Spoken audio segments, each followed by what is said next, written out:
Hello बच्चों, कैसे हो? बढ़िया। आप बढ़िया तो मैं भी बढ़िया। तो देखो बच्चों, आज हमें कक्षा 10 के अध्याय नंबर 3 के सभी क्वेश्चन डिस्कस करने हैं। चाहे वो बोर्ड एग्जाम में पूछे गए क्वेश्चन हों, चाहे वे एनसीईआरटी के पाठ्यनिहित प्रश्न हों, चाहे वे एनसीईआरटी के एक्सरसाइज के क्वेश्चंस हों, हमें हर तरह के क्वेश्चन डिस्कस करने हैं। यदि आपने कक्षा 10 की विज्ञान की थ्योरी की तीसरे अध्याय की वीडियो देख ली है, तो उसके बाद आपको इस वीडियो को जरूर देखना चाहिए। और इस वीडियो को देखने के बाद आपको कहीं से भी, किसी भी बुक से, किसी भी क्वेश्चन बैंक से कुछ भी पढ़ने की आवश्यकता नहीं पड़ेगी। चाहे आप कक्षा 10 में हो या फिर आपको 10वीं की केमिस्ट्री सीखनी हो, आप चाहे कक्षा 11 में हो, 12 में हो, या फिर किसी प्रतियोगिता के लिए तैयारी कर रहे हो, तो सभी के लिए धातु एवं अधातु, जो एनसीईआरटी की बुक का तीसरा अध्याय है, उसके सभी टाइप के क्वेश्चन आज हम डिस्कस करेंगे। ठीक है, तो इसलिए सब बच्चे बिल्कुल ध्यान से समझेंगे। देखते हैं, सबसे पहले डिस्कस करते हैं वस्तुनिष्ठ प्रश्न, जिन्हें आप कहते हो ऑब्जेक्टिव क्वेश्चन। वस्तुनिष्ठ प्रश्न में आपको हर एक प्रश्न में 4 विकल्प दिए जाएंगे और 4 विकल्पों में से आपको सही विकल्प छांटना है। जैसे पहला क्वेश्चन है, धातु वे तत्व हैं। आपको सबको पता है कि धातु की आदत होती है इलेक्ट्रॉन छोड़ने की, और इलेक्ट्रॉन छोड़कर धन आयन में बदलने की। तो इन्होंने कहा है कि धातु वे तत्व हैं जिनमें धन आयन बनाने की प्रवृत्ति होती है। बिल्कुल होती है, धन आयन बनाते हैं धातु। जिनमें ऋण आयन बनाने की प्रवृत्ति होती है। ऋण आयन बनाने की प्रवृत्ति तो होती है अधातु में, जो हथौड़े से पीटने पर छोटे छोटे कणों में टूट जाते हैं। हथौड़े से पीटने पर जो टूट जाता है उसे हम कहते हैं भंगुर। और भंगुर धातु नहीं होती है, भंगुर होती है अधातु, जो विद्युत तथा उष्मा के कुचालक होते हैं। विद्युत तथा उष्मा की कुचालक कौन होती हैं? अधातु। तो हमारा उत्तर कौन सा है? ये उत्तर सही है। धातु कौन होते हैं? जो धन आयन बनाने की प्रवृत्ति रखते हों। जैसे आपके पास सोडियम है, सोडियम धातु, इसकी बाहरी कक्षा में एक इलेक्ट्रॉन पाया जाता है। तो सोडियम माइनस कर देता है अपने इस इलेक्ट्रॉन को, यानी एक इलेक्ट्रॉन ये निकाल देता है। और एक इलेक्ट्रॉन जैसे ही सोडियम में से निकलेगा, तो सोडियम किस में बदल जाएगा? धन आयन में बदल जाएगा। तो धातुओं की खासियत ये होती है कि धातु इलेक्ट्रॉन त्याग कर क्या बनाती हैं? धन आयन बनाती हैं। ठीक है, चलो अगला क्वेश्चन देखते हैं। क्वेश्चन नंबर सेकंड, दूसरा क्वेश्चन है, धातु जो सामान्य ताप पर द्रव है। भाई पारा, सबको पता है पारा सामान्य ताप पर द्रव अवस्था में पाया जाता है और पारा धातु है। लोहा, लोहा धातु है पर सामान्य ताप पर ठोस अवस्था में पाया जाता है। ब्रोमीन अधातु है और जल कोई तत्व नहीं है अपितु यौगिक है। तो हमें यहाँ उत्तर क्या देना है? पारा। जो धातु सामान्य ताप पर द्रव अवस्था में पाई जाती है वो इनमें से कौन सी है? पारा है। तीसरा क्वेश्चन देखो, धातुओं के ऑक्साइड होते हैं, सबको पता है। धातु के ऑक्साइड कैसे होते हैं? क्षारीय। और अधातु के ऑक्साइड कैसे होते हैं? अम्लीय। ये बात मैंने आपको सिखाई थी। अब आते हैं क्वेश्चन नंबर 4 पर। उप धातु है, सबको पता है सोडियम तो है धातु, कॉपर भी धातु है, मरकरी भी धातु है, एंटीमनी है उप धातु। ध्यान रखना, मैंने आपको पढ़ाया था कि एंटीमनी उप धातु होती है। और यह भी पढ़ाया था कि धातु की आदत होती है इलेक्ट्रॉन त्यागने की, और अधातु की आदत होती है इलेक्ट्रॉन ग्रहण करने की। जबकि उप धातु की आदत होती है कभी धातु वाला गुण दिखाना और कभी अधातु वाला गुण दिखाना। जो तत्व धातु और अधातु दोनों गुणों को प्रदर्शित करता है उसे हम कहते हैं उपधातु। ठीक है, और इनमें से कौन सी है? एंटीमनी। क्वेश्चन नंबर 5 है, पीतल है। भाई पीतल तो एक मिश्र धातु है, आपको पता है। कॉपर और जिंक, तांबा और जस्ते को मिलाकर पीतल बनाया जाता है, पढ़ाया था ना। तो पीतल कोई धातु नहीं है, पीतल कोई अधातु भी नहीं है, पीतल कोई उपधातु भी नहीं है। पीतल क्या है? मिश्र धातु। तो पीतल मिश्र धातु है, पांचवे का होगा चौथा उत्तर। छठे क्वेश्चन पर आते हैं। मिश्र धातु कांसा में होता है। कांसे में क्या होता है? कॉपर और टिन, यानी तांबा और टिन होता है।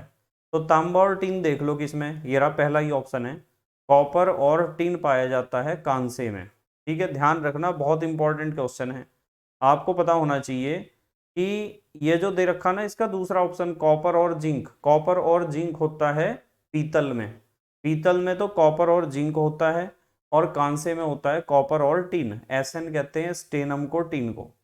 सातवां क्वेश्चन देखो, कांसे की प्रतिमाएं बनी होती हैं, भाई कांसे की प्रतिमाएं उसी चीज की बनी होंगी, प्रतिमा कहते हो मूर्ति को, कांसे की मूर्ति इसी चीज की बनी होंगी, तांबे की और टीन की। ठीक है, कॉपर और टिन की, ढूंढ लो इसमें से सातवें, कॉपर जिंक ये तो पित्तल होगा, कॉपर टिन की ये दूसरा उत्तर सही है। कांसे की प्रतिमाएं किसकी बनी होती हैं, कॉपर और टिन की, क्योंकि कांसा कॉपर और टिन की मिश्र धातु है। ठीक है, चलो आठवें क्वेश्चन पर आते हैं। आठवां क्वेश्चन है, अमलगम होते हैं, सबको पता है अमलगन मिश्र धातु होते हैं, पारे का किसी धातु के साथ जो समांगी मिश्रण बनता है उसे अमलगम कहते हैं। अमलगन उपधातु नहीं होते, अमलगम मिश्र धातु होते हैं, ये उत्तर सही है, इसका सेकंड होगा सही उत्तर। अमलगम कोई यौगिक नहीं होता, अमलगम कोई विषमांगी मिश्रण नहीं होता। अमलगम क्या होते हैं, अमलगम होते हैं मिश्र धातु, और किसका मिश्र धातु होता है अमलगम, पारे का किसी भी धातु के साथ। अब देखते हैं क्वेश्चन नंबर 9, निम्नलिखित धातुओं में से कौन सी धातु कॉपर सल्फेट विलयन में कॉपर को जमा कर सकती है। भाई कॉपर सल्फेट में से कॉपर को कौन हटा देगा, जो विद्युत रासायनिक श्रेणी में कॉपर से ऊपर होगा। पारा, मरकरी कॉपर से नीचे है, कॉपर को नहीं हटा सकता। इन्होंने कहा है, ये क्या लिखा है, कॉपर सल्फेट, कॉपर सल्फेट से कॉपर को कौन विस्थापित कर देगा, जो विद्युत रासायनिक श्रेणी में कॉपर से ऊपर होगा। अब मरकरी तो कॉपर से नीचे है, आयरन लोहा, लोहा हटा सकता है बिल्कुल। लोहा यदि आप विद्युत रासायनिक श्रेणी या सक्रियता श्रेणी देखोगे तो आयरन अर्थात लोहा कॉपर से ऊपर आता है, और कॉपर से ऊपर है तो कॉपर से ज्यादा क्रियाशील होगा, और कॉपर से ज्यादा क्रियाशील होगा तो कॉपर सल्फेट से कॉपर को हटा देगा लोहा, आयरन। तो इसका उत्तर ये होगा। गोल्ड यानी सोना तो कॉपर से नीचे ही है विद्युत रासायनिक श्रेणी में, और प्लेटिनम भी नीचे ही है। ठीक है, चलो अगला क्वेश्चन देखते हैं, 10वां क्वेश्चन। 10वें क्वेश्चन में कहा है, चार धात्विक तत्व ए बी सी डी के मानक इलेक्ट्रोड विभव इतने इतने इतने और इतने हैं, इनमें से रासायनिक रूप से सबसे अधिक क्रियाशील तत्व कौन सा है। भाई सबसे अधिक क्रियाशील तत्व वो होगा जो विद्युत रासायनिक श्रेणी में सबसे ऊपर रखा होगा। इसे तो ए लिख दिया मैंने, इसे लिख दिया बी, इसे सी लिख दिया और इसे लिख दिया डी। अब आपको देखना है कि विद्युत रासायनिक श्रेणी में ए बी सी डी में से कौन सा सबसे ऊपर है। सबको पता है ये दे रखे इनके इलेक्ट्रोड विभव, जिसका इलेक्ट्रोड विभव जितना कम होगा वो धातु विद्युत रासायनिक श्रेणी में उतना ऊपर रखी हुई होगी। और इनमें सबसे कम इलेक्ट्रोड विभव किसका है, इसका है, देखो -3.05, -3 सबसे कम इलेक्ट्रोड विभव है। तो ये जो तत्व ए है वो विद्युत रासायनिक श्रेणी में सबसे ऊपर रखा हुआ होगा, और इसका इलेक्ट्रोड विभव माइनस में है, तो ये भी पक्की बात है कि ये धातु है, और सबसे ऊपर रखी हुई धातु है। इन चारों में ए बी सी डी में सबसे ऊपर ए धातु रखी जाएगी, क्योंकि इसका इलेक्ट्रोड विभव सबसे कम है। और विद्युत रासायनिक श्रेणी में जो धातु सबसे ऊपर होती है वही सबसे ज्यादा क्रियाशील होती है। तो हमारा उत्तर कौन सा बनेगा, ए, ये है हमारा सही उत्तर। ठीक है, चलो अगला क्वेश्चन देखते हैं। ऐसे सवाल आते हैं पेपर में, ध्यान रखना आप। 11वां क्वेश्चन देखते हैं क्या है। 11वां क्वेश्चन है, धातु जो सरलता से ऑक्सीकृत हो जाती है। भाई धातु की क्रियाशीलता उसके ऑक्सीकृत होने पर ही निर्भर करती है। कैसे करती है मैं बताता हूं, शायद किसी के समझ में आ जाए। मान लो आपके पास कोई धातु है, तो धातु की आदत होती है इलेक्ट्रॉन छोड़ने की, और इलेक्ट्रॉन छोड़ने के गुण को ही कहते हैं ऑक्सीकृत होना। ठीक है, तो धातु जो सरलता से ऑक्सीकृत हो जाती है, इन चारों धातुओं में जो धातु विद्युत रासायनिक श्रेणी में सबसे ऊपर रखी हुई होगी उस धातु का इलेक्ट्रोड विभव सबसे कम होगा, और वही सबसे ज्यादा क्रियाशील होगी, अर्थात वही सबसे आसानी से इलेक्ट्रॉन को छोड़ेगी, या फिर वो सबसे आसानी से ऑक्सीकृत होगी। भाई कॉपर नीचे है, सिल्वर भी नीचे है, प्लेटिनम भी नीचे है, पर एल्यूमिनियम इन चारों में सबसे ऊपर है। और एल्यूमिनियम सबसे ऊपर है, इसका मतलब एल्यूमिनियम इन चारों में सबसे ज्यादा क्रियाशील है, इसलिए इसकी इलेक्ट्रॉन छोड़ने की क्षमता भी सबसे ज्यादा होगी, अर्थात ये सबसे आसानी से ऑक्सीकृत होगा। तो 11वें का उत्तर है तीसरा। 11वें का कौन सा बेटे? तीसरा। अब आते हैं 12वें क्वेश्चन पर। सोडियम, मैग्नीशियम, कॉपर तथा एयू की सक्रियता का घटता हुआ क्रम है। ये तो जो क्रम इन्होंने दिया ना यही है, पहला उत्तर है सोडियम, मैग्नीशियम, कॉपर और सोना। ठीक है, सोडियम सबसे ज्यादा क्रियाशील है। यदि इन चारों को आप सक्रियता श्रेणी में देखोगे ना तो आपको सोडियम तो सबसे ऊपर मिलेगा, मैग्नीशियम उसके बाद, कॉपर उसके बाद और सोना उसके बाद। तो इसका तो पहला ही उत्तर है, ये तो सीक्वेंस आपको याद कर लेना चाहिए। जो विद्युत रासायनिक श्रेणी मैंने छोटी सी बनवाई थी आपको, मुख्य मुख्य धातुएं और अधातु लिखवाई थी, उसे आप याद कर लेना, क्योंकि उसकी बहुत ज़्यादा हमें ज़रूरत पड़ती है बार बार, और उसी में से क्वेश्चन पूछे जाते हैं। अब आते हैं हम 13वें क्वेश्चन पर। सिल्वर नाइट्रेट विलयन में तांबे की छीलन डालने पर विलयन नीला हो जाता है, इसका कारण क्या है? सिल्वर नाइट्रेट में आप तांबे की छीलन डाल दो, देखो सिल्वर नाइट्रेट, तांबे की छीलन माने कॉपर, ये कॉपर है, और सिल्वर नाइट्रेट में आप डाल रहे AgNO3। ये जब सिल्वर नाइट्रेट में आप कॉपर की छड़ डाल रहे या छीलन डाल रहे, तो कॉपर इन दोनों सिल्वर को हटा देगा, क्योंकि कॉपर विद्युत रासायनिक श्रेणी में सिल्वर से ऊपर है, और सिल्वर से ऊपर है तो सिल्वर को हटा देगा। या तो यूं कहो कि विद्युत रासायनिक श्रेणी में कॉपर ऊपर है इसलिए उसने हटा दिया, या फिर यूं कहो कि कॉपर सिल्वर से अधिक क्रियाशील है इसलिए हटा दिया। ठीक है, अब देखो नेक्स्ट, पहले इसका आंसर देखते हैं कौन सा है। सिल्वर नाइट्रेट विलयन में तांबे की छीलन डालने पर विलयन नीला हो जाता है, कारण बताइए। नीला क्यों हुआ? नीला इसलिए हुआ कि कॉपर ने जब इसे हटाया तो ये बन गया कॉपर नाइट्रेट, CuNO3 का होल ट्वाइस बन गया, प्लस आपका 2Ag सिल्वर हो गया अलग।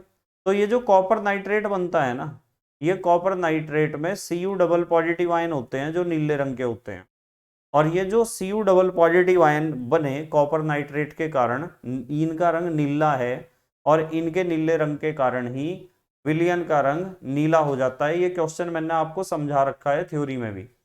तो नीला रंग कौन से आयन की वजह से हुआ? सिल्वर आयन की वजह से नहीं हुआ, सिल्वर की उपस्थिति की वजह से नहीं हुआ, Cu डबल पॉजिटिव आयनों की उपस्थिति के कारण होता है। ये है उत्तर इसका तीसरा। नाइट्रेट आयन में कोई रंग नहीं होता, इसलिए ये भी चौथा भी उत्तर नहीं होगा। ठीक है ना, चलो अगला क्वेश्चन देखते हैं, 14वां क्वेश्चन क्या है। क्वेश्चन नंबर 14 में कहा है, निम्नलिखित में कौन सी धातु जल के साथ सामान्य ताप पर ही अभिक्रिया कर लेती है? भाई सामान्य ताप पर वो अभिक्रिया करेगी जो ऊपर होगी, ज्यादा क्रियाशील होगी। कॉपर नहीं, कॉपर तो हाइड्रोजन से भी नीचे है, आयरन भी नीचे है। क्या लोहा पानी के साथ अभिक्रिया कर लेता है सामान्य ताप पर? नहीं।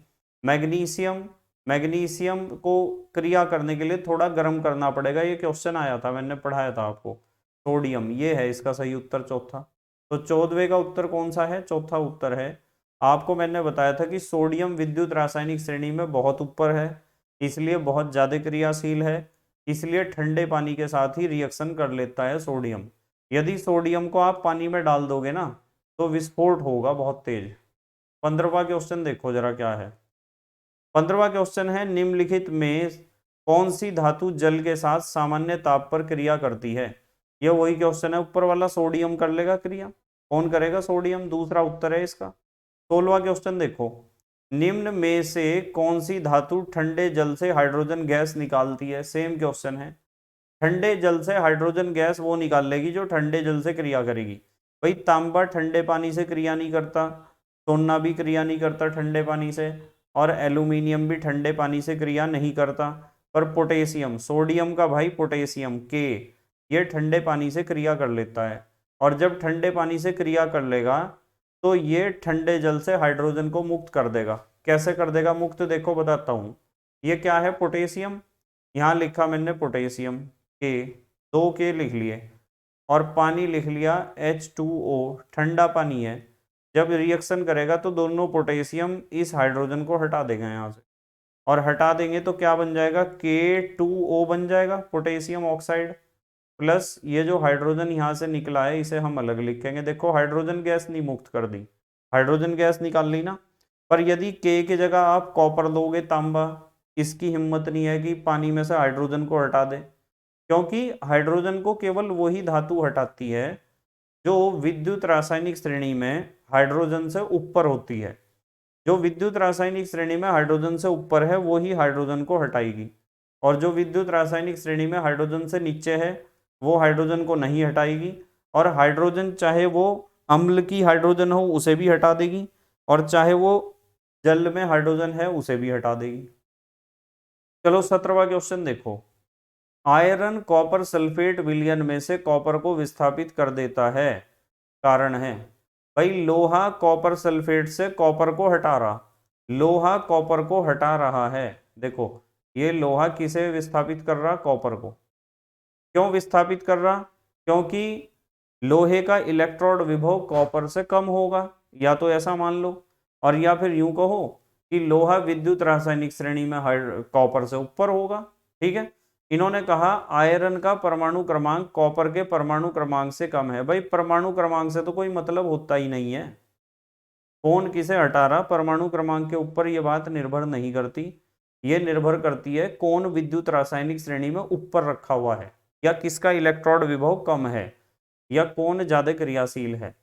दूसरा ऑप्शन है आयरन का इलेक्ट्रोड विभव कॉपर के इलेक्ट्रोड विभव से कम है, यह भी गलत है। यदि लोहे का इलेक्ट्रोड विभव, हाँ हाँ ठीक है, आयरन ही तो कॉपर को हटा रहा, तो ये तो सही है उत्तर हमारा। हमारा दूसरा उत्तर हो सकता है, तीसरा ऑप्शन पढ़ रहे अभी, आयरन का इलेक्ट्रोड विभव कॉपर के इलेक्ट्रोड विभव से अधिक है। यदि लोहे का इलेक्ट्रोड विभव ज्यादा होता तो लोहा नीचे होता, पर लोहा तो ऊपर है, यह भी गलत ऑप्शन है। चौथा है आयरन लवण की जल में विलेयता अधिक है। भाई विलेयता पर तो ये बात निर्भर ही नहीं करती है, तो इसका कौन सा उत्तर है, दूसरा। इन्होंने कहा आयरन का इलेक्ट्रोड विभव कॉपर के इलेक्ट्रोड विभव से कम है। लोहे का इलेक्ट्रोड विभव कम है, जभी तो विद्युत रासायनिक श्रेणी में लोहा कॉपर से ऊपर है, और लोहा कॉपर से ऊपर है तो इसका मतलब लोहा कॉपर से अधिक क्रियाशील है, इसलिए लोहा कॉपर को हटा देगा उसकी जगह से। 18वां क्वेश्चन, निम्नलिखित में से कौन सी धातु अम्ल से हाइड्रोजन विस्थापित करती है। भाई वो धातु अम्ल से हाइड्रोजन को विस्थापित करेगी जो विद्युत रासायनिक श्रेणी में हाइड्रोजन से ऊपर रखी हुई होगी। देखो कॉपर तो नीचे है, सिल्वर भी नीचे है, और पारा भी नीचे है, यानी मरकरी। विद्युत रासायनिक श्रेणी में हाइड्रोजन से ऊपर इन चारों में से केवल जिंक है, और जिंक यदि विद्युत रासायनिक श्रेणी में हाइड्रोजन से ऊपर है तो अम्ल से या जल से हाइड्रोजन को यही हटा सकता है, जिंक, जस्ता। तो कौन सा उत्तर हुआ, 18वें का उत्तर हुआ पहला। 19वां क्वेश्चन देखो क्या है, निम्नलिखित में से कौन सी धातु अम्ल में से हाइड्रोजन विस्थापित करती है। अम्ल में से हाइड्रोजन विस्थापित वही करेगी जो ऊपर होगी हाइड्रोजन से। तांबा हाइड्रोजन से नीचे है, प्लेटिनम हाइड्रोजन से नीचे है, और मरकरी पारा हाइड्रोजन से नीचे है। हाइड्रोजन से ऊपर केवल इन चारों में मैग्नीशियम है, तो मैग्नीशियम ही अम्ल से हाइड्रोजन को विस्थापित कर सकती है। ठीक है, चलो अगला क्वेश्चन देखते हैं, 20वां। ये ध्यान रखनी है आपको बात, जब हम बार बार क्वेश्चन सॉल्व करते हैं ना तो हमें प्रैक्टिस हो जाती है और बहुत सारी धातुओं की स्थिति पता चल जाती है। 20वां क्वेश्चन है, निम्न में से कौन सी धातु अम्ल से हाइड्रोजन विस्थापित नहीं करती। भाई लोहा हाइड्रोजन से ऊपर है, हाइड्रोजन को हटा देगा। जिंक हाइड्रोजन से ऊपर है, जिंक भी हाइड्रोजन को हटा देगा। फिर उसके बाद मैग्नीशियम हाइड्रोजन से ऊपर है, मैग्नीशियम भी हाइड्रोजन को हटा देगा। पर तांबा हाइड्रोजन से ऊपर नहीं है, तांबा हाइड्रोजन को नहीं हटा पाएगा। और यदि तांबा हाइड्रोजन को नहीं हटा पा रहा तो यही हमारा उत्तर है, तीसरा। 21वां क्वेश्चन देखो, एंटीमनी है, सबको पता है एंटीमनी उपधातु है, पढ़ाया था ना। उसके बाद 22वां क्वेश्चन है, जर्मन सिल्वर में कौन सी धातु नहीं होती है। बेटे जर्मन सिल्वर में तांबा होता है, जस्ता होता है, और निकिल होता है। जर्मन सिल्वर में सिल्वर ही नहीं होता है, इस चीज को समझ लो। जर्मन सिल्वर में क्या नहीं होता, सिल्वर क्या होता है, कॉपर, जिंक और निकिल। इन तीनों चीजों से मिलकर ही, तीनों धातुओं से मिलकर जो मिश्र धातु बनती है वो होती है जर्मन सिल्वर। तो जर्मन सिल्वर में सिल्वर ही नहीं होता है। 23वां क्वेश्चन, जस्ता धातु हाइड्रोक्लोरिक अम्ल से क्रिया करके कौन सी गैस निष्कासित करती है? निष्कासित करने का मतलब निकालना। भाई जस्ता है जिंक, जब वो HCl के साथ रिएक्शन करेगा, HCl के साथ इस तरीके से, तो मुझे यूं बताओ कौन सी गैस निकलेगी? जिंक हाइड्रोजन को ही तो हटाएगा। ये कौन सी गैस निकली यहाँ से? हाइड्रोजन गैस निकलेगी। तो उत्तर कौन सा हुआ? ये है उत्तर हमारा तीसरा। इन्होंने कहा जस्ता धातु हाइड्रोक्लोरिक अम्ल से क्रिया करके कौन सी गैस निकालती है? तो कौन सी गैस निकली? यहाँ हाइड्रोजन गैस निकली। तो कौन सा उत्तर सही है? उत्तर हमारा तीसरा सही है। 24वां क्वेश्चन देखो क्या है। 24वां क्वेश्चन है, जिंक, टिन और लेड इस धातु से कम अभिक्रियाशील हैं। मतलब कौन सी धातु से कम क्रियाशील हैं? एल्यूमिनियम से हैं। एल्यूमिनियम तो ऊपर है ना, सिल्वर भी नीचे है, तांबा भी नीचे है, मरकरी भी नीचे है। इन चारों में एल्यूमिनियम सबसे ऊपर है। तो ये तीनों धातुएं एल्यूमिनियम से कम क्रियाशील हैं, क्योंकि एल्यूमिनियम इन तीनों से भी ऊपर है विद्युत रासायनिक श्रेणी में। अब आते हैं 25वें क्वेश्चन पर। 25वां क्वेश्चन है, इनमें से कौन सा आयनिक यौगिकों का गुणधर्म नहीं है? उच्च गलनांक और क्वथनांक। सबको पता है आयनिक यौगिकों के गलनांक व क्वथनांक कुछ होते हैं, तो ये तो है गुण। जल में अविलेयता। भाई आयनिक यौगिक तो जल में विलेय होते हैं। अविलेयता का मतलब अघुलनशीलता। क्या आयनिक यौगिक पानी में नहीं घुलते हैं? आप कहोगे कि सर आयनिक यौगिक तो पानी में घुल जाते हैं, क्योंकि आयनिक यौगिक भी ध्रुवीय है और पानी भी ध्रुवीय है। तो आयनिक यौगिक तो पानी में घुल जाते हैं। जब आयनिक यौगिक पानी में घुल जाते हैं तो ये तो गलत है। ये कह रहे जल में अविलेयता, पानी में नहीं घुलते। पानी में तो घुलते हैं आयनिक यौगिक। तो ये कह रहे कि कौन सा गुणधर्म नहीं है? यही नहीं है, दूसरा ही उत्तर बनेगा। कठोर और भंगुर। भाई आयनिक यौगिक कठोर भी होते हैं और भंगुर भी होते हैं, ये भी सही है। गलित अवस्था में विद्युत के चालक। सबको पता है गलित और विलयन अवस्था में आयनिक यौगिक विद्युत के क्या होते हैं? चालक होते हैं। तो कौन सा लक्षण आयनिक यौगिकों का नहीं है? दूसरा, जल में अघुलनशीलता। ये गलत है और ये गलत है, तो यही उत्तर बनेगा। 26वें क्वेश्चन पे आ जाओ आप।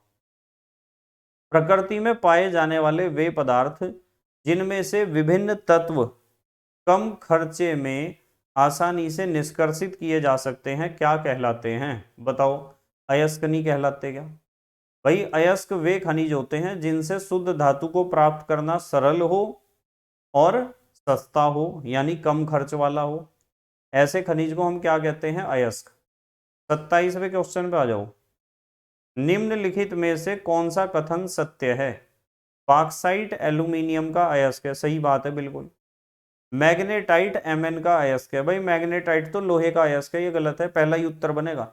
हिमेटाइट मैग्नीशियम का एक अयस्क है, नहीं तो हिमेटाइट भी लोहे का ही अयस्क होता है। पायराइट फास्फेट का एक अयस्क है, नहीं तो पायराइट तो कॉपर का अयस्क होता है, कॉपर पायराइट। तो इसका उत्तर पहला सही है, बॉक्साइट एल्यूमिनियम का अयस्क है। आपको पता है ना बॉक्साइट का फार्मूला क्या होता है? Al2O3 into 2H2O। Important question है। 28वां देखो। एल्यूमिनियम का प्रमुख अयस्क है। भाई अभी तो बात करी, ये रहा। एल्यूमिनियम का प्रमुख अयस्क क्या है? बॉक्साइट। अभी तो बात करी। चिली साल्ट पीटर है। चिली साल्ट पीटर कहते हैं सोडियम नाइट्रेट को, AgNO3 को। ध्यान रखना, चिली साल्ट पीटर AgNO3 को कहते हैं। 30वां क्वेश्चन। अयस्कों के सांद्रण की फेन उत्प्लावन विधि प्राय किस प्रकार के अयस्कों के लिए प्रयुक्त की जाती है? भाई फेन प्लवन विधि उसके लिए प्रयोग की जाएगी जो तेल से भीग जाएगा। और ऐसे अयस्क कौन से होते हैं? सल्फाइड अयस्क। मैंने आपको पहले ही बताई थी ये बात कि सल्फाइड अयस्कों के सांद्रण के लिए फेन प्लवन विधि या फेन उत्प्लावन विधि का ही प्रयोग करते हैं। तो सल्फाइड अयस्क ध्यान रखना है, ठीक है। तो ये तो हो गए हमारे बहुविकल्पीय प्रश्न। अब आते हैं हम अति लघु उत्तरीय प्रश्नों पर। किन्हीं दो धातुओं के नाम लिखिए। लिख दोगे? पहले वर्ग के तत्व लिख दो, दूसरे के लिख दो, तीसरे के लिख दो, सारी धातु हैं। किन्हीं दो अधातुओं के नाम लिखो। पांचवा, छठा, सातवां, इन तीनों वर्ग में से कोई से भी दो तत्व लिख दो, अधातु हैं। जिन तत्वों में धातु तथा अधातु दोनों के गुण पाए जाते हैं उन्हें क्या कहते हैं, बताओ, उपधातु। चौथा क्वेश्चन, मरकरी की मिश्र धातुओं का सामान्य नाम क्या है? भाई पारे की जो मिश्र धातुएं होती हैं उनका नाम क्या होता है? अमलगम। क्या होता है? अमलगम। पांचवा क्वेश्चन, चार धातुएं सामान्य ताप पर द्रव अवस्था में पाई जाती हैं, इनमें से किसी एक का नाम बताओ। भाई एक धातु ध्यान रखना, मरकरी या पारा, जो द्रव अवस्था में पाई जाती है। छठा क्वेश्चन, प्रकृति में भारानुसार किस धातु की प्रतिशतता अधिक उत्तम होती है? ध्यान रखना, एल्यूमिनियम धरती में सबसे ज्यादा है धातु, तत्व सबसे ज्यादा ऑक्सीजन है, और उपधातु कह सकते हो आप सिलिकॉन है, और धातु सबसे ज्यादा एल्यूमिनियम है हमारी धरती में, ध्यान रखना। सातवां, किसी एक धातु का नाम लिखिए जो प्रकृति में स्वतंत्र अवस्था में पाई जाती है। भाई स्वतंत्र अवस्था में पाई जाने वाली धातु कौन सी होती हैं जो बहुत कम क्रियाशील होती हैं? जैसे सोना है, चांदी है, प्लेटिनम है। तो आप सोना, चांदी, प्लेटिनम में से कोई भी नाम लिख सकते हो, ये स्वतंत्र अवस्था में मिलती हैं। आठवां, दो धातुओं के नाम लिखिए जो प्रकृति में अपने सल्फाइडों के रूप में पाई जाती हैं। एक तो कॉपर है, CuFeS2, ठीक है, बताया था, कॉपर पाइराइट। और एक है लेड, PbS, लेड का सल्फाइड, जिसे आप गैलेना कहते हो, लेड का अयस्क है। ये सल्फाइडों के रूप में पाई जाती हैं दोनों धातुएं।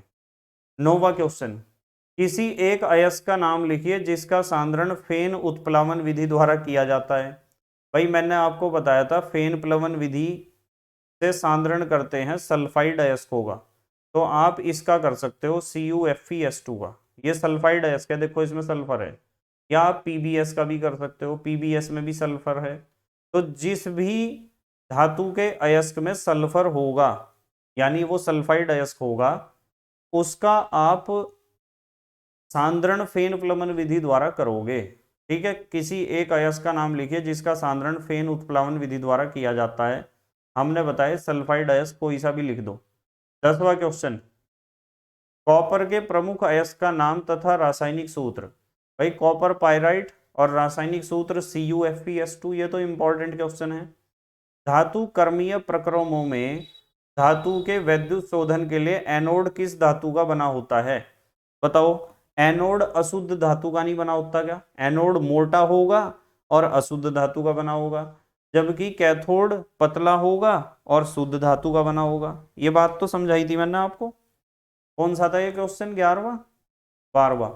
पीतल के अवयवों के नाम लिखिए। भाई पीतल में तांबा और जस्ता है, कॉपर और जिंक। कांसा किन धातुओं से मिलकर बना होता है? कांसे में क्या है? तांबा और टिन, यानी कॉपर एंड टिन, Sn। निम्नलिखित कथन सत्य है या असत्य? जर्मन सिल्वर सिल्वर की मिश्र धातु है। भाई जर्मन सिल्वर में सिल्वर नहीं होता है, ये तो गलत है, असत्य है। जर्मन सिल्वर में सिल्वर नहीं होता है, ध्यान रखना इस चीज को। 15वां, सक्रियता श्रेणी में सबसे ऊपर आने वाले धातुओं के निष्कर्षण में किस प्रक्रम का प्रयोग होता है? भाई जो ऊपर आने वाली धातु हैं वे बहुत ज्यादा क्रियाशील हैं, और मैंने एक फ्लो चार्ट बनवाया था, उसमें आपको सिखाया था कि जो बहुत ज्यादा क्रियाशील धातुएं हैं उनका शोधन हम करते हैं विद्युत अपघटन द्वारा। ठीक है, या आप कह सकते हो विद्युत अपघटनी अपचयन। ठीक है, उसके बाद आ जाओ आप 16वें क्वेश्चन पर। कार्बन अपचयन द्वारा निष्कर्षण किए जाने वाले धातु सक्रियता श्रेणी में कहाँ स्थित हैं? कार्बन अपचयन द्वारा यानी प्रगलन, प्रगलन करने के लिए प्रगलन विधि का प्रयोग जिन धातुओं के शोधन में या निष्कर्षण में किया जाता है वे धातुएं विद्युत रासायनिक श्रेणी में या सक्रियता श्रेणी में कहाँ हैं? भाई जो ज्यादा क्रियाशील धातुएं हैं वे तो सक्रियता श्रेणी में ऊपर हैं, और सक्रियता श्रेणी में ऊपर हैं तो उनका निष्कर्षण आप करोगे विद्युत अपघटनी विधि से। ठीक है, और जो सक्रियता श्रेणी में बीच में हैं वे हैं मध्यम रूप से क्रियाशील धातुएं, और उनका निष्कर्षण आप करोगे कौन सी विधि से? अपचयन करोगे उनका प्रगलन से, जो दे रखा है इन्होंने। मैंने फ्लो चार्ट में आपको बहुत अधिक क्रियाशील धातुओं के बारे में भी बता रखा है, बहुत कम क्रियाशील धातुओं के बारे में भी बता रखा है, जो विद्युत रासायनिक श्रेणी में नीचे आती हैं, बहुत कम क्रियाशील धातुएं, और मध्यम रूप से क्रियाशील धातुओं के बारे में भी बता रखा है। ये मध्यम रूप से क्रियाशील धातुओं की पोजीशन ही कह रहे हैं कि सक्रियता श्रेणी में कहाँ है, तो आप बता देना बीच में है जब मध्यम रूप से क्रियाशील है। 17वां क्वेश्चन है, जंग की रासायनिक संरचना क्या है? भाई जंग का सूत्र पूछ रहे हैं। ये होता है लोहे का जंग, Fe2O3 यानी लोहे का ऑक्साइड और जल के कुछ अणु XH2O, ये होता है जंग का रासायनिक सूत्र या संरचना। ठीक है, चलो अब आ जाओ आप लघु उत्तरीय प्रश्न पर। अब आगे हमारे लघु उत्तरीय प्रश्न, ध्यान से समझते रहना, सारे क्वेश्चन मैंने आपको करा रखे हैं। पहला, धातुओं के सामान्य गुणों का उल्लेख कीजिए, समझा रखा है। दूसरा, अधातुओं के सामान्य गुणों का उल्लेख कीजिए, यह भी मैंने पिछले वीडियो में आपको बता दिया। तीसरा, धातु तथा अधातु तत्वों के किन्हीं 4 सामान्य गुणों का उल्लेख कीजिए, यह भी बता दिया। चौथा, रासायनिक दृष्टिकोण से धातु तथा अधातु में प्रमुख अंतर क्या है? भाई धातु की आदत इलेक्ट्रॉन त्यागने की होती है, जबकि अधातु की आदत इलेक्ट्रॉन ग्रहण करने की होती है, मुख्य अंतर यह है। पांचवा, हाइड्रोजन में धनायन बनाने की प्रवृत्ति होती है तथापि यह अधातु है, क्यों? स्पष्ट कीजिए। भाई ये क्वेश्चन थोड़ा सा खास है, देख लो। भाई आपको पता है कि हाइड्रोजन जो है ना, इसकी बाहरी कक्षा में एक इलेक्ट्रॉन पाया जाता है। तो नॉर्मली क्या होता है कि हाइड्रोजन माइनस कर देता है एक इलेक्ट्रॉन को। यदि हाइड्रोजन अपना एक इलेक्ट्रॉन त्याग देगा तो किस में बदल जाएगा? H पॉजिटिव आयन में।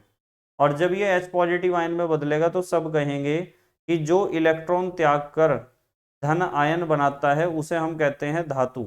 तो हम कहेंगे कि भाई क्या है? ये धातु है। क्या है? धातु। पर हाइड्रोजन की बाहरी कक्षा में जब एक इलेक्ट्रॉन है तो बेटे इसके अंदर एक आदत ये भी होती है कि ये इलेक्ट्रॉन को ग्रहण भी कर लेता है, और इलेक्ट्रॉन को ग्रहण करके इसकी बाहरी कक्षा में 2 इलेक्ट्रॉन आ जाते हैं और नेगेटिव चार्ज आ जाता है। तो यदि इस गुण को देखोगे तो आप कहोगे कि ये अधातु है। तो इसका मतलब ये है कि हाइड्रोजन का एक प्रॉब्लम है। हाइड्रोजन में जो हमने पहला रिएक्शन लिखा है कि उसने एक इलेक्ट्रॉन निकाल दिया और H पॉजिटिव आयन में कन्वर्ट हो गया, इस रिएक्शन को लिखना तो आसान है पर इस रिएक्शन का होना बहुत मुश्किल है, जबकि दूसरे रिएक्शन का होना आसान है।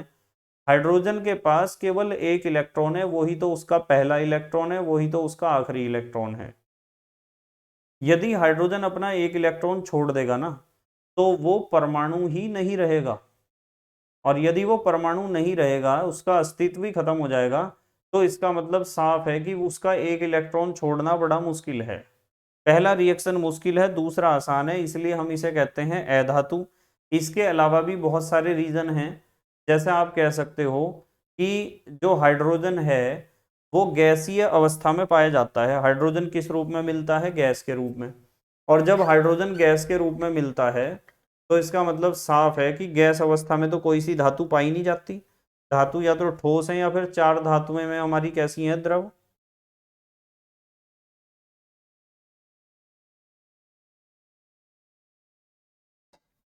हाइड्रोजन गैस अवस्था में पाया जाता है।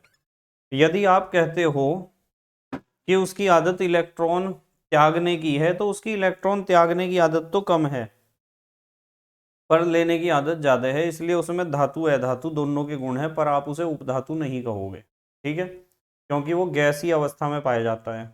कौन सा क्वेश्चन था ये? ये था ये 5वां। हाइड्रोजन में धनायन बनाने की प्रवृत्ति होती है तथापि यह अधातु है, क्यों? बता दिया मैंने आपको क्यों अधातु है। इलेक्ट्रॉन त्यागने की प्रवृत्ति है तो लेने की भी प्रवृत्ति है उसमें, और वो गैसीय अवस्था में है और विद्युत का सुचालक नहीं है। छठा, मिश्र धातु क्या है? किन्हीं 2 मिश्र धातुओं के संगठन व उपयोग बताइए, बता रखा। 7वां, मिश्र धातु क्या है? कॉपर की एक मिश्र महत्वपूर्ण मिश्र धातु का नाम, संगठन, उपयोग बताइए। बता दोगे या तो पित्तल बता दो या तो कांसा बता दो। 8वां, इलेक्ट्रोड विभव पर संक्षिप्त टिप्पणी लिखिए। इलेक्ट्रोड विभव भी मैंने आपको पढ़ा रखा। 9वां, एक उदाहरण देते हुए बताइए कि अर्धशैल किसे कहते हैं। अर्धशैल और इलेक्ट्रोड एक ही तो चीज है। 10वां, इलेक्ट्रोड विभव क्या है? इसको प्रभावित करने वाले कारकों का उल्लेख कीजिए। इलेक्ट्रोड विभव मैंने आपको पढ़ा रखा। 11वां, मानक इलेक्ट्रोड विभव से आप क्या समझते हैं? व्याख्या कीजिए, यह भी पढ़ा रखा है। E0 पढ़ा रखा है ना। 12वां, मानक हाइड्रोजन इलेक्ट्रोड का स्पष्ट नामांकित चित्र बनाइए एवं वर्णन कीजिए। मानक हाइड्रोजन इलेक्ट्रोड भी मैंने आपको समझा रखा है, SHEC। इलेक्ट्रोड विभव क्या है, इसे कैसे मापा जाता है, एक उदाहरण द्वारा स्पष्ट कीजिए। सबको पता है इलेक्ट्रोड विभव मापने के लिए SHE का प्रयोग हमें करना पड़ेगा। 14वां क्वेश्चन, विद्युत रासायनिक श्रेणी किस आधार पर बनाई गई है, समझाइए। भाई विभिन्न तत्वों को उनके इलेक्ट्रोड विभव के बढ़ते हुए क्रम में रखकर बनाई गई है।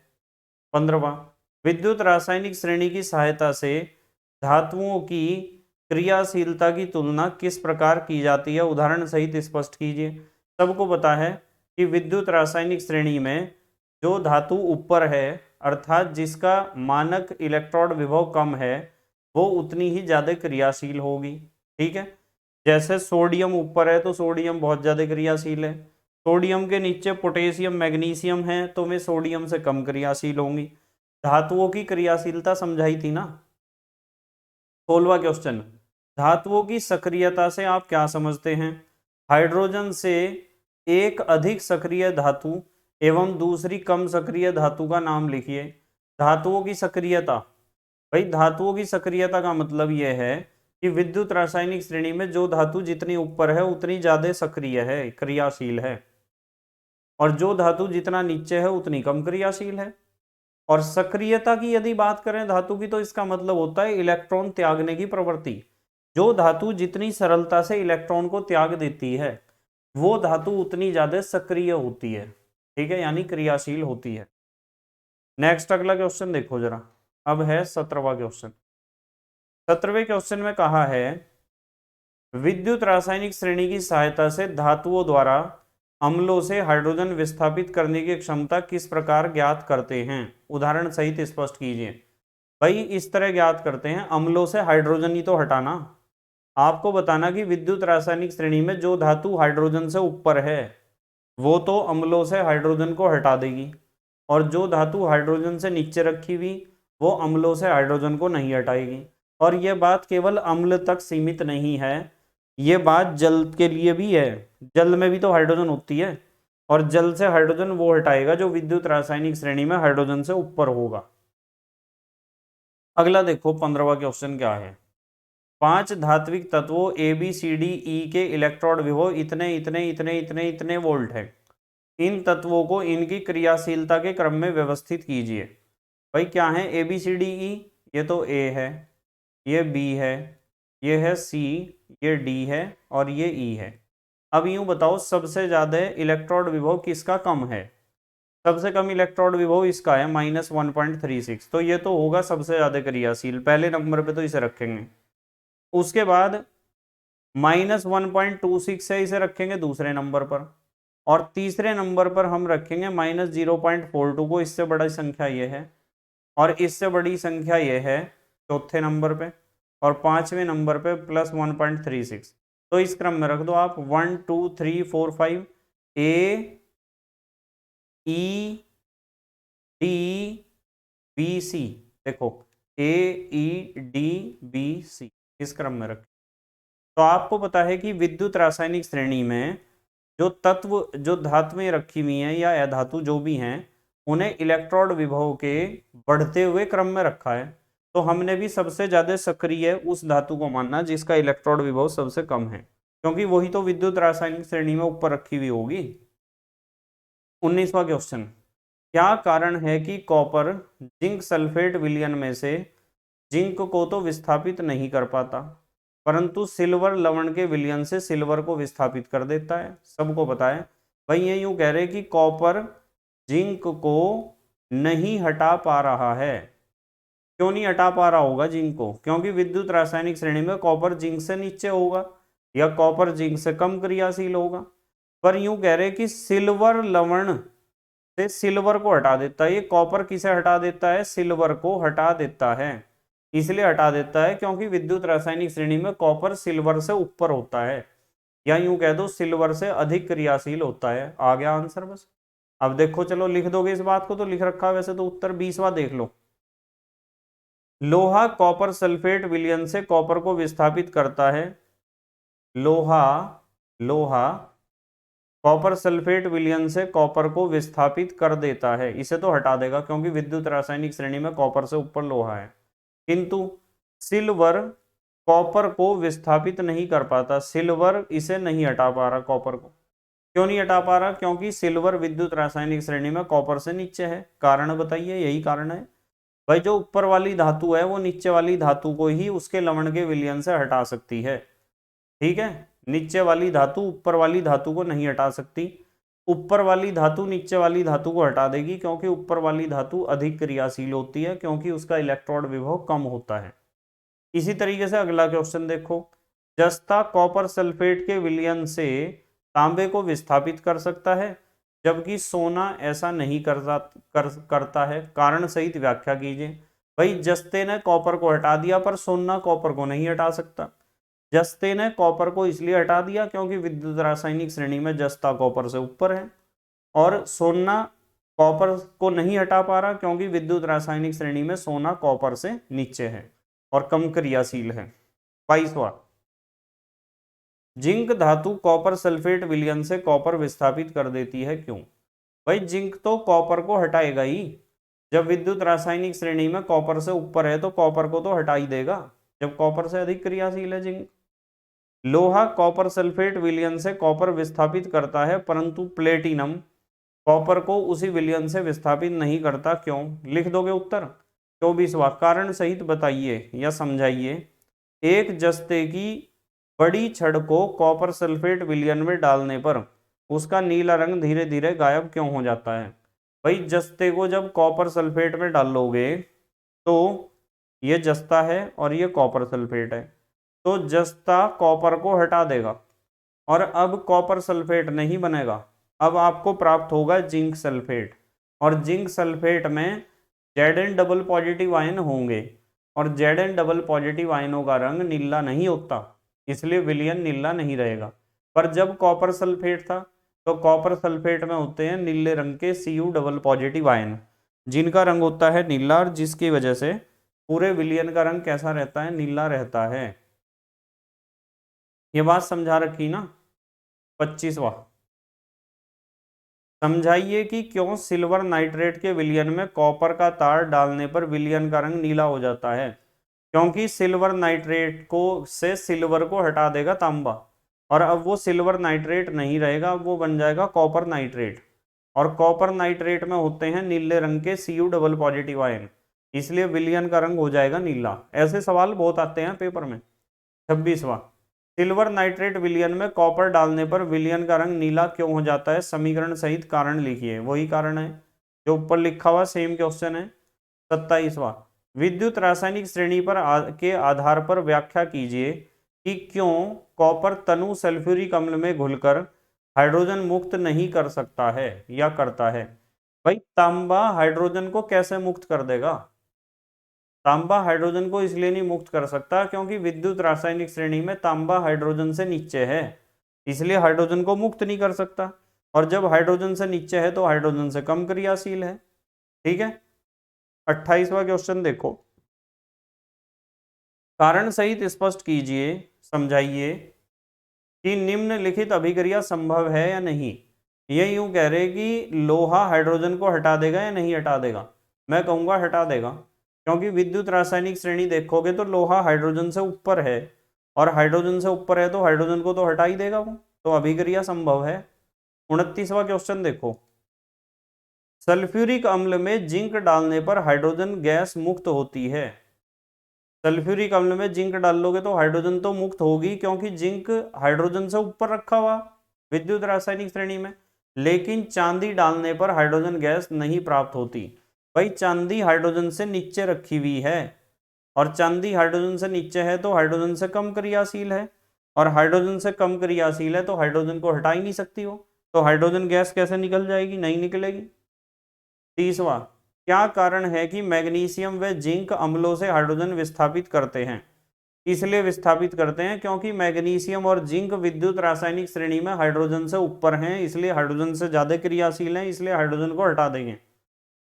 जबकि कॉपर व सिल्वर धातुएं नहीं करती। कॉपर व सिल्वर विद्युत रासायनिक श्रेणी में हाइड्रोजन से नीचे रखे हुए, तो हाइड्रोजन को कैसे हटा देंगे? वे हटा ही नहीं सकते। 31वां, जिंक पर तनु HCl की क्रिया से हाइड्रोजन मुक्त होती है। जब जिंक हाइड्रोजन से ऊपर है तो हाइड्रोजन को तो हटाएगा ही वो, जबकि सिल्वर पर HCl डालने पर नहीं। क्यों? भाई चांदी विद्युत रासायनिक श्रेणी में हाइड्रोजन से नीचे है तो हाइड्रोजन गैस को नहीं हटा सकती। 32वां क्वेश्चन देखो जरा।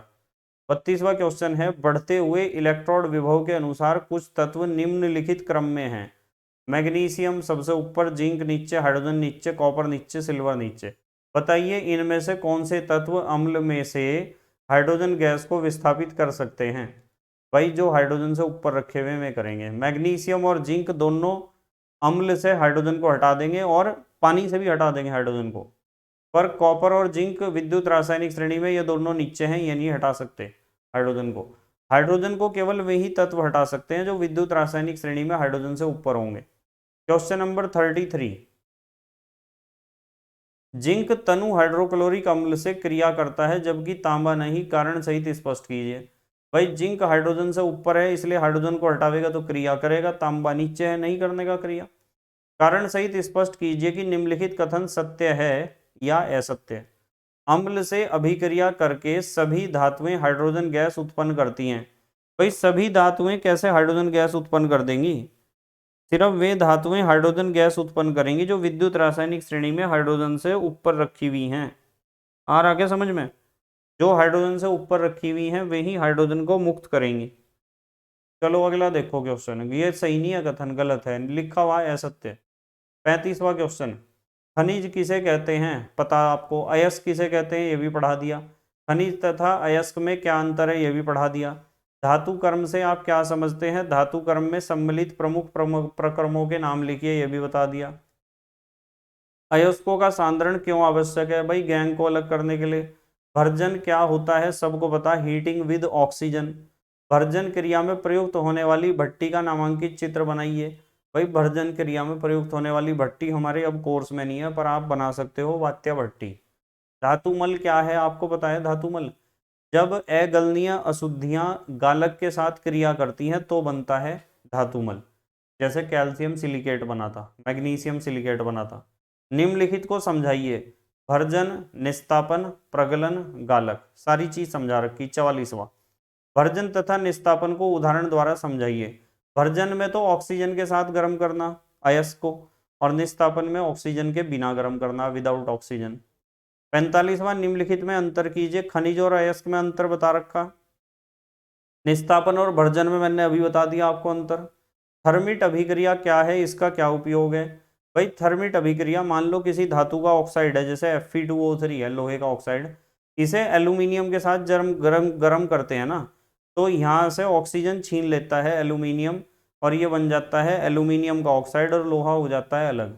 इस बात को आप ऐसे भी समझ सकते हो कि एल्यूमिनियम ने लोहे को हटा दिया, क्योंकि एल्यूमिनियम ज़्यादा क्रियाशील है और इस रिएक्शन में ज़्यादा टेम्परेचर होता है, इसलिए इसे कहते हैं थर्मिट अभिक्रिया। और इसका उपयोग हम करते हैं किस लिए? धातु के ऑक्साइड का अपचयन करने के लिए। ठीक है, देखो लोहे का ऑक्साइड है, अब तो लोहा ही बचा, ये लोहा हमें गलित अवस्था में प्राप्त होगा। संक्षारण किसे कहते हैं? एक उदाहरण दीजिए, पता आपको संक्षारण। लोहे का संक्षारण किस प्रकार रोका जा सकता है, उपाय बता रखे सुरक्षा के। मिश्रातु किसे कहते हैं और मिश्रात्वान का क्या महत्व है, यह भी मैंने आपको पढ़ा रखा। स्टेनलेस स्टील की संरचना और उपयोग बताइए। भाई स्टेनलेस स्टील एक मिश्र धातु है जिसमें होता है लोहा, क्रोमियम, निकिल और कार्बन, इसका मिश्रण है। उपयोग आपको बताइए। एसएस नाम सुना, स्टील के बर्तन स्टेनलेस स्टील के होते हैं, बहुत सारी मूर्तियां स्टेनलेस स्टील की बनाई जाती हैं, बहुत सारी मशीनें स्टेनलेस स्टील की बनाई जाती हैं। अब तो घरों में दीवारों के ऊपर बालकनी में जो रेलिंग, जिन्ने में जो रेलिंग लगाई जाती है स्टेनलेस स्टील की लगाई जाती है। घर की खिड़कियों में जो ग्रिल लगाई जाती है वो भी स्टेनलेस स्टील की, उस पर पेंट नहीं करना पड़ता ना, आपको पता है एसएस का। दीर्घ उत्तरीय मिश्र धातु से आप क्या समझते हैं? धातु एवं उसके मिश्र धातुओं के गुणों में प्रमुख भिन्नता क्या है? धातु और मिश्र धातु के गुण बताने। मिश्र धातु का ये क्वेश्चन है। विद्युत रासायनिक श्रेणी और उसके अनुप्रयोग। विद्युत रासायनिक श्रेणी क्या है? कारण सहित स्पष्ट कीजिए कि अग्र लिखित रासायनिक अभिक्रिया संभव है या नहीं। करा रखी है ना विद्युत रासायनिक श्रेणी, ठीक है। देखो ये दोनों रिएक्शन पॉसिबल नहीं है जो दे रखी। भाई Hg हाइड्रोजन को नहीं हटा सकता क्योंकि नीचे है, कॉपर भी नहीं हटा सकता। कॉपर सिल्वर को कैसे हटा देगा? ठीक है, कॉपर तो हटा देगा, विद्युत रासायनिक श्रेणी में कॉपर तो ऊपर है सिल्वर से, तो सिल्वर को तो हटा देगा ये। पर पहली रिएक्शन पॉसिबल नहीं है क्योंकि मरकरी हाइड्रोजन से ऊपर नहीं है, नीचे है। ठीक है, ये तो सब डिस्कशन हमने कर लिया। अगला क्वेश्चन देखो, विद्युत रासायनिक श्रेणी पर ही है, विद्युत रासायनिक श्रेणी पर है। गालक और धातुमल पढ़ा दिए। अयस्क सांद्रण से आप क्या समझते हैं पढ़ा दिया। अयस्क सांद्रण की फेन प्लमन विधि पढ़ा दी। अशुद्ध धातु का परिष्करण का सचित्र विवरण, जिसमें अशुद्ध धातु का मोटा, ये सारे उत्तर दे रखे। अशुद्ध धातु का तो मोटा एनोड है, शुद्ध धातु का पतला कैथोड है, बताया था ना। उसके बाद आ जाओ आप इसमें, ये उत्तरमाला दे रखी, देख लियो भाई। वस्तुनिष्ठ प्रश्न की उत्तरमाला, अति लघु की उत्तरमाला। अब आ जाओ एनसीईआरटी के पाठ्य पुस्तक के पाठगत प्रश्न पर आ जाओ आप। ऐसी धातु का उदाहरण दीजिए जो कमरे के ताप पर द्रव होती है, पारा। चाकू से आसानी से काटी जा सकती है, ऐसी धातु है सोडियम। ऊष्मा की सबसे अच्छी चालक है चांदी। ऊष्मा की कुचालक है सीसा। पर एस्टेटिन सबसे ज्यादा कुचालक होती है, ऐसी धातु जो सबसे ज्यादा कुचालक होती है वो होती है एस्टेटिन। आघात वर्धनीय तथा तन्य का अर्थ बताइए, बता दोगे?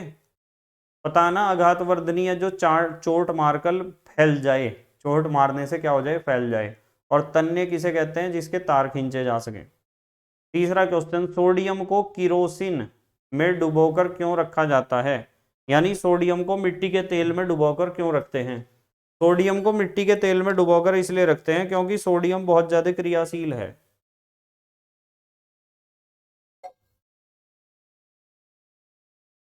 सोडियम बहुत ज्यादा क्रियाशील धातु है, और जब बहुत ज्यादा क्रियाशील धातु है तो क्या होगा, तो वो हवा और पानी से भी रिएक्शन कर जाता है। तो हवा से बचाना और पानी से, हवा से बचाना ऑक्सीजन से बचाना, ध्यान रखो। हवा से बचाना है, ऑक्सीजन नहीं मिलनी चाहिए। यदि आप पानी में डुबाओगे तो पानी में तो ऑक्सीजन होती है ना, H2O। तो इसलिए मिट्टी के तेल में डुबाया जाता है, ये कारण है, मिट्टी के तेल में रखते हैं सोडियम को। ठीक है, आ जाओ, लिख रखा है इसमें उत्तर, देख लेना, याद कर लेना उत्तर। इन अभिक्रियाओं के लिए समीकरण लिखिए। भाप के साथ आयरन, देखो लोहा भाप के साथ क्रिया करके हाइड्रोजन गैस मुक्त कर रहा, क्योंकि लोहा हाइड्रोजन से ऊपर है। जल के साथ कैल्शियम तथा पोटेशियम, कैल्शियम भी पानी से हाइड्रोजन को हटा देगा और पोटेशियम भी पानी से हाइड्रोजन को हटा देगा। ठीक, ठीक है। अब देखो लोहा गर्म पानी यानी भाप से रिएक्शन कर रहा है, जबकि ये गर्म पानी से नॉर्मली रिएक्शन कर लेंगे, वो भाप से करेगा। वो डिपेंड करता है कि कोई धातु विद्युत रासायनिक श्रेणी में कितनी ऊपर है। जो धातु जितनी ऊपर है वो तो ठंडे पानी से ही रिएक्शन कर लेगी, नीचे आओगे तो गर्म पानी से, और नीचे आओगे तो फिर भाप से रिएक्शन करेगी। पर जो भी धातु विद्युत रासायनिक श्रेणी में हाइड्रोजन से ऊपर है ना, वो जल से हाइड्रोजन को हटा देगी, ये बात पक्की है, चाहे ठंडे पानी से हटाए या गर्म से हटाए। देखो ए बी सी एवं डी चार धातुओं के नमूनों को लेकर एक एक करके निम्न विलयन में डाला गया। इससे प्राप्त परिणाम को निम्न प्रकार से सारणीबद्ध किया गया। धातु ए, आयरन सेकंड सल्फेट से तो कोई क्रिया, आयरन सल्फेट से तो कोई रिएक्शन नहीं हो रही इसकी। कॉपर सल्फेट में से कॉपर को हटा रही हो, धातु ए कॉपर को हटा रही है। धातु ए किसे हटा रही, कॉपर को। यहां लिख दिया मैंने कॉपर को, ठीक है, हटा रही। बी किसे हटा रही, बी हटा रही लोहे को, लोहा तो इससे ऊपर है, इसे तो हटाया ए ने, इसे हटाया बी ने। सी किसे हटा रही, सी हटा रही सिल्वर को, सी इसे हटा रही सिल्वर को। और डी किसे हटा रही, डी किसे हटा रही, डी कोई अभिक्रिया नहीं, कोई नहीं, कोई नहीं, कोई नहीं, डी किसी को भी नहीं हटा रही, तो डी तो नीचे है। ठीक है, तो ये यदि कोई मेरे से पूछता है ना, पहली बात क्या पूछी इन्होंने, देखो चलो, सबसे अधिक क्रियाशील धातु कौन सी है? भाई यह है जो सबसे ऊपर रखी हुई बी, जिसने लोहे को हटा दिया वो सबसे ज्यादा क्रियाशील है। देखो पहले का उत्तर है, धातु बी सर्वाधिक अभिक्रियाशील धातु है। सेकंड, धातु बी को कॉपर सल्फेट के विलयन में डाला जाए तो क्या होगा? बी को कॉपर सल्फेट के विलयन में डाला जाए, जब बी ने लोहे को हटा दिया तो कॉपर को तो हटा ही देगी। हो जाएगा ना रिएक्शन, विस्थापन अभिक्रिया हो जाएगी ना। तो यहाँ लिखा विस्थापन अभिक्रिया घटित होगी, यानी विस्थापन अभिक्रिया हो जाएगी। जब बी लोहे को हटा पा रही तो बी कॉपर को तो हटा ही देगी, ये बात तो पक्की है, विस्थापन अभिक्रिया हो जाएगी, कॉपर सल्फेट से कॉपर को हटा देगी। तीसरा, धातु ए बी सी डी को अभिक्रियाशीलता के घटते हुए क्रम में व्यवस्थित कीजिए, ये तो कर ही दिया हमने पहले ही। बी ए सी डी, देखो उत्तर बी ए सी डी है ना। तो जो सबसे क्रियाशील है ज्यादा उसे तो सबसे ऊपर रख ही दिया था हमने। अब आ जाओ आप छठे क्वेश्चन में, छठे क्वेश्चन पे आ जाओ। अभिक्रियाशील धातु को तनु हाइड्रोक्लोरिक अम्ल में डाला जाता है तो कौन सी गैस निकलती है भाई? हाइड्रोजन गैस निकलेगी। आयरन के साथ रिएक्शन बता दो, ये रिएक्शन लो। सातवां, जिंक को आयरन सल्फेट के विलयन में डालने से क्या होता है? भाई जिंक हाइड्रोजन को हटा देगा, नहीं कौन से सल्फेट में? आयरन सल्फेट में, लोहे को हटा देगा, ये हटा दिया, लोहे को विस्थापित कर दिया, ऊपर है। सोडियम, ऑक्सीजन एवं मैग्नीशियम के लिए इलेक्ट्रॉन बिंदु सूत्र सबको पता है। भाई सोडियम की बाहरी कक्षा में एक इलेक्ट्रॉन, ये तो सोडियम का हो गया इलेक्ट्रॉन बिंदु सूत्र। ऑक्सीजन की बाहरी कक्षा में होते हैं 6 इलेक्ट्रॉन, ये हो गया ऑक्सीजन का। मैग्नीशियम की बाहरी कक्षा में होते हैं 2 इलेक्ट्रॉन, ये बना दिए 2 इलेक्ट्रॉन, बन गए इलेक्ट्रॉन बिंदु सूत्र ही, नहीं तो कहते हैं। उसके बाद क्या कहा इन्होंने? इलेक्ट्रॉन के स्थानांतरण के द्वारा Na2O और MgO की संरचना बनाओ। देखो मैं बता रहा, Na2O और MgO की संरचना।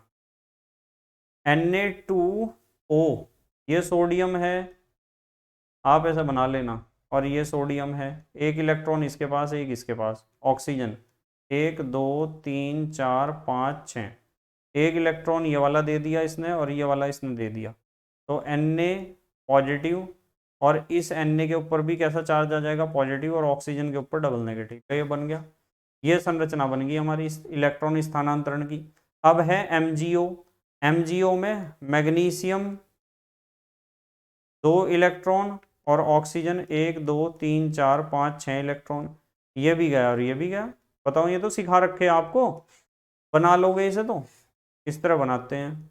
वैसे इन्होंने उत्तर दे रखा होगा, देखो ये दे रखा उत्तर, दे रखा ना, देख लेना इसे।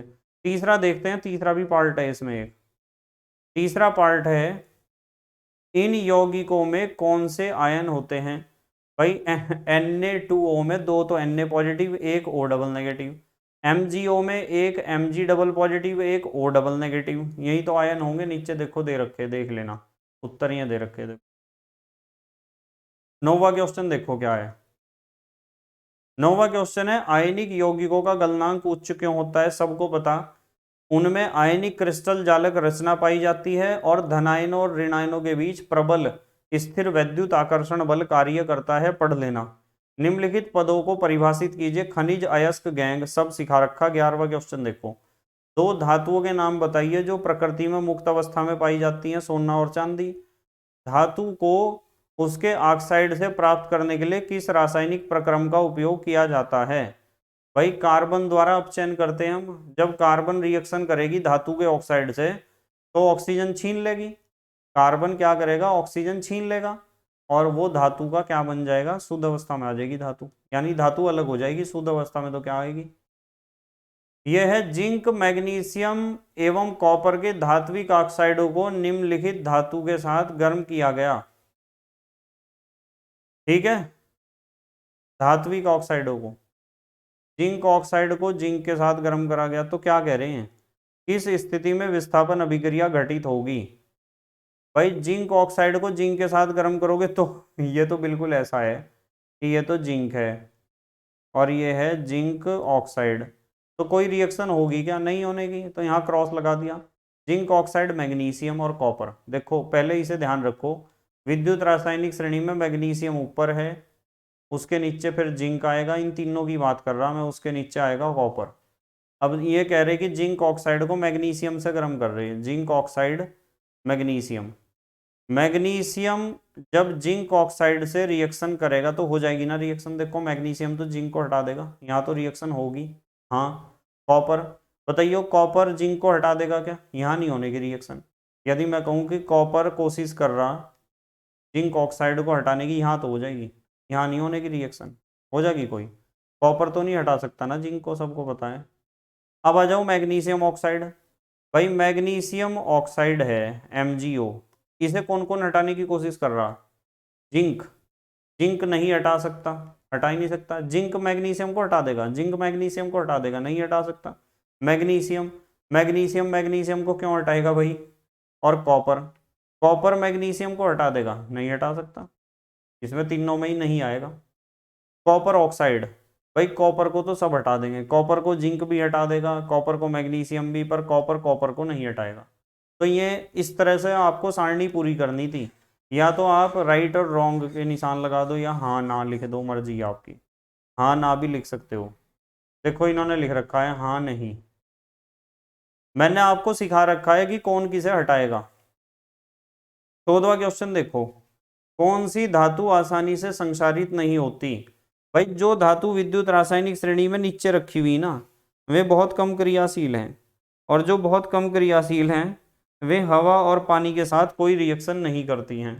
और जब हवा और पानी के साथ कोई रिएक्शन नहीं करती तो उनमें संक्षारण भी नहीं होता। संक्षारण कहाँ से हो जाएगा भाई उनमें फिर? जब वे हवा और पानी के साथ रिएक्शन नहीं करती तो उनमें संक्षारण भी नहीं होने का। ठीक है ना? चलो नेक्स्ट अगला देखते हैं क्या है क्वेश्चन। अगला क्वेश्चन देखते हैं। ये है मिश्र धातु क्या होते हैं, सबको पता है, दो या दो से अधिक धातुओं का समांगी मिश्रण। अब आ जाओ आप एनसीईआरटी के क्वेश्चन पर। एनसीईआरटी के पाठ्य पुस्तक के अभ्यास प्रश्न, अभ्यास प्रश्न यानी एक्सरसाइज के क्वेश्चन है।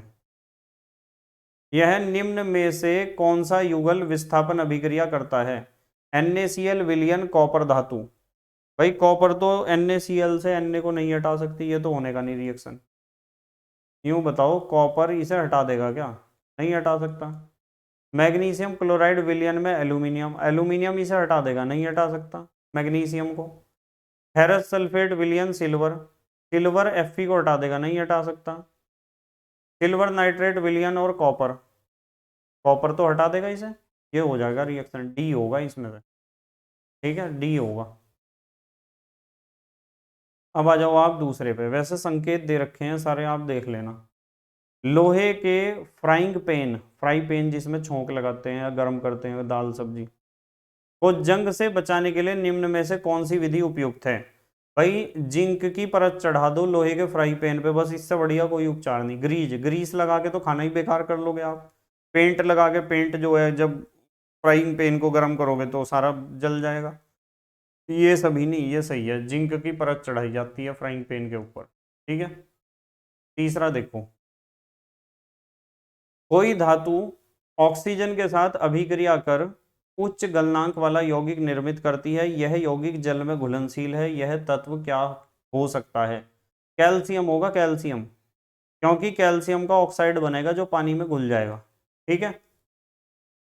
चौथा क्वेश्चन देखो क्या है। खाद्य पदार्थ के डिब्बों पर जिंक की बजाय टिन का लेप होता है, क्यों?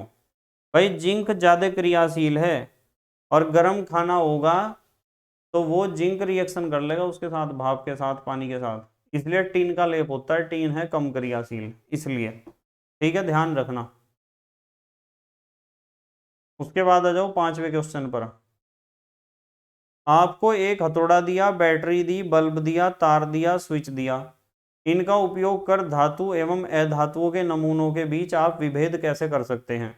हथौड़ा, जो भी चीज दी आपको उसे पीट के देखो, यदि वो पीट के फैल गया यानी उसमें आघात वर्धनीयता नजर आ रही तो धातु है, और यदि चटक गया तो अधातु है।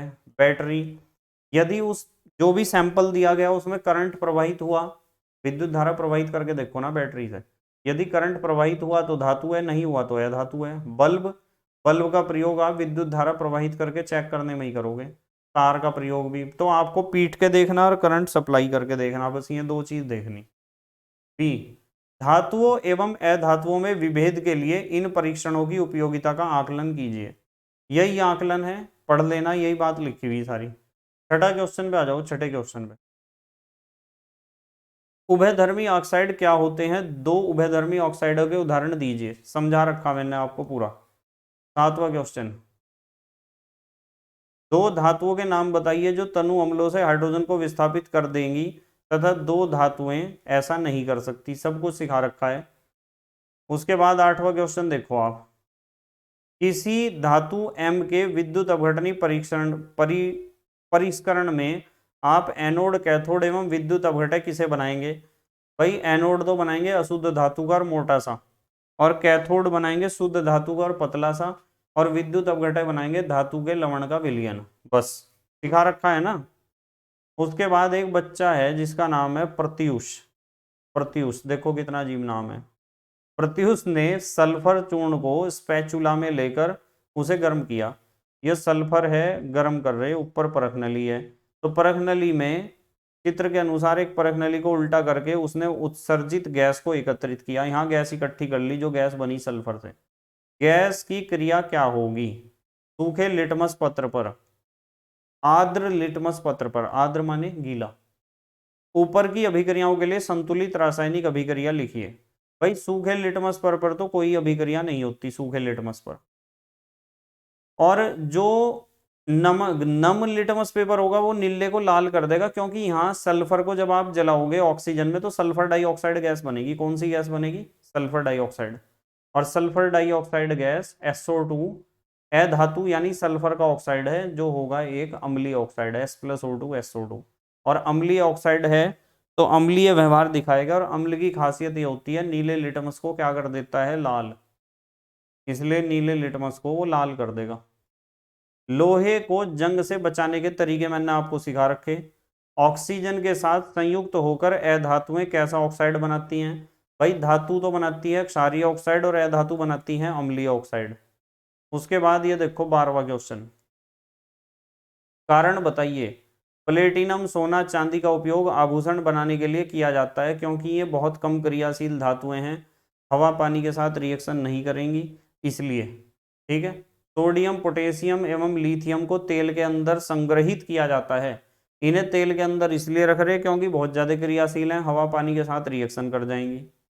एल्यूमिनियम अत्यधिक अभिक्रियाशील धातु है, फिर भी इसका उपयोग खाना बनाने के बर्तन बनाने के लिए किया जाता है, क्योंकि एल्यूमिनियम भले ही क्रियाशील हो पर एल्यूमिनियम के ऊपर एक परत चढ़ जाती है, परत चढ़ जाती है एक एल्यूमिनियम ऑक्साइड की, रक्षक परत, प्रोटेक्टिंग लेयर। और वो एल्यूमिनियम ऑक्साइड की परत चढ़ने के बाद उसका कुछ नहीं बिगाड़ सकता, ना तो हवा ना तो पानी, इसलिए प्रयोग करते हैं। निष्कर्षण, अगला देखो क्वेश्चन क्या है। निष्कर्षण प्रक्रम में कार्बोनेट एवं सल्फाइड अयस्क को ऑक्साइड में परिवर्तित किया जाता है। भाई कार्बोनेट हो तो आप निस्तापन करके उसका ऑक्साइड बना रहे, और सल्फाइड अयस्क है तो उसका भर्जन करके आप उसका ऑक्साइड बना रहे। भाई कार्बोनेट और सल्फाइड को ऑक्साइड में क्यों बदल रहे हैं, यूं पूछ रहे हैं। इसलिए बदल रहे हैं क्योंकि ऑक्साइड से धातु प्राप्त करना आसान है, कार्बोनेट और सल्फाइड से धातु प्राप्त करना आसान नहीं है। अब आपके दिमाग में सवाल खड़ा हुआ कि सर ऑक्साइड से धातु प्राप्त करना क्यों आसान है? ऑक्साइड से धातु प्राप्त करना इसलिए आसान है क्योंकि ऑक्साइड से ऑक्सीजन छीन लो, धातु बच जाएगी बस। तो अपचयन उसका आसानी से आप कर सकते हो। क्या कर सकते हो? अपचयन। और अपचयन करने के लिए आप वात्या भट्टी इस्तेमाल कर सकते हो। आपको पता ही है, ये सारी बातें पढ़ लोगे ना। 13वें क्वेश्चन पे आ जाओ। आपने तांबे के मलिन बर्तन को नींबू या इमली के रस से साफ करते अवश्य देखा होगा। तांबे को नींबू या इमली से साफ कर सकते हैं। यह खट्टे पदार्थ बर्तन को साफ करने में क्यों प्रभावी हैं? भाई इसलिए प्रभावी हैं क्योंकि तांबे का बर्तन अपनी सतह पर वायु में हरे रंग का क्षारीय कॉपर सल्फेट कार्बोनेट बनाता है, कॉपर कार्बोनेट। ठीक है। मतलब जो तांबा है उसके ऊपर ये जम जाता है, ये क्षारीय कॉपर कार्बोनेट। और जब ये क्षारीय है तो क्षार को कौन खत्म करेगा? अम्ल। और अम्ल या तो नींबू में मिलेगा या तो इमली में। खट्टे पदार्थ अम्ली तो होते हैं, और ये इसे साफ कर देंगे, इसलिए होता है ऐसा। 14वां क्वेश्चन देखो। रासायनिक गुणधर्मों के आधार पर धातुओं एवं अधातुओं में विभेद तो आप कर ही दोगे। ठीक है। अब देखो यहाँ 15वां क्वेश्चन बहुत इंपॉर्टेंट है, ध्यान से देख लेना। एक व्यक्ति प्रत्येक घर में सुनार बनकर जाता है। उसने पुराने एवं मलिन सोने के आभूषणों में पहले जैसी चमक पैदा करने का ढोंग रचाया कि आपके ये सोने के आभूषण पुराने हो गए, इन्हें मैं चमका दूंगा। कोई संदेह किए बिना ही एक महिला अपने सोने के कंगन उसे देती है, जिसे वह एक विशेष विलयन में डाल देता है।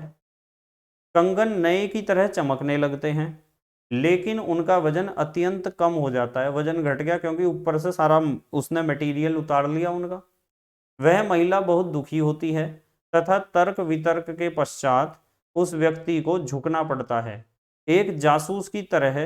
क्या आप उस विलियन की प्रकृति के बारे में बता सकते हैं? उत्तर है हाँ। वो जो सुनार है उसने प्रयोग करा एक्वा रेजिया का, जिसे आप कहते हो अम्लराज। और ये अम्लराज क्या करता है, धातुओं से बहुत तेजी से क्रिया करता है। एक्वा रेजिया को हिंदी में कहते हैं अम्लराज। और इसमें 3 भाग तो होते हैं सांद्र HCl के, और एक भाग होता है सांद्र HNO3 का। जब आप किसी सोने के आभूषण को अम्लराज में डालोगे ना, तो वो सोने के आभूषण के ऊपर जो मैल चढ़ रहा है उससे भी रिएक्शन कर लेगा, और फिर उसे आभूषण को अंदर से खाना शुरू करेगा। तो अम्लराज का प्रयोग उसने करा, ध्यान रखना, एक्वा रेजिया का। नेक्स्ट अगला क्वेश्चन देखो जरा, 16वां क्वेश्चन क्या है। गर्म जल का टैंक बनाने में तांबे का उपयोग होता है, परंतु इस्पात, लोहे की मिश्र धातु का नहीं। इसका कारण बताइए। भाई, गर्म पानी का टैंक तांबे का इसलिए बन रहा है क्योंकि तांबा कम क्रियाशील है, गर्म पानी से भी रिएक्शन नहीं करता। और यदि आपने लोहे का बना दिया तो लोहा तांबे से ज्यादा क्रियाशील है, क्योंकि विद्युत रासायनिक श्रेणी में तांबे से ऊपर रखा हुआ है, और तांबे से ज्यादा क्रियाशील है तो गर्म पानी से रिएक्शन कर जाएगा लोहा। ध्यान रखना। तो गर्म पानी के टैंक हमेशा तांबे के बनाए जाते हैं। ठीक है, ये हमारे हो गए सारे क्वेश्चन पूरे हर तरह के। ठीक है, PDF नोट्स आपको टेलीग्राम पर मिल जाएंगे। ध्यान रखो, यदि आप जितनी भी वीडियोस मैं बना रहा हूँ क्लास 11th की, 12th की या 10th की, यदि इन सभी वीडियोस को आप प्लेलिस्ट के अनुसार देख लोगे ना और अपने नोट्स बनाओगे, तो कहीं से भी किसी भी किताब को पढ़ने की आपको आवश्यकता नहीं है। चाहे आप किसी कंपटीशन के लिए तैयारी कर रहे हो, किसी भी किताब को पढ़ने की जरूरत ही नहीं है आपको। इतना करो सिर्फ, ठीक है। बस मेहनत और ईमानदारी से पढ़ाई करते रहो और अपने हैंड रिटन नोट्स बनाते रहो। तो thank you very much for watching this video. Okay, bye.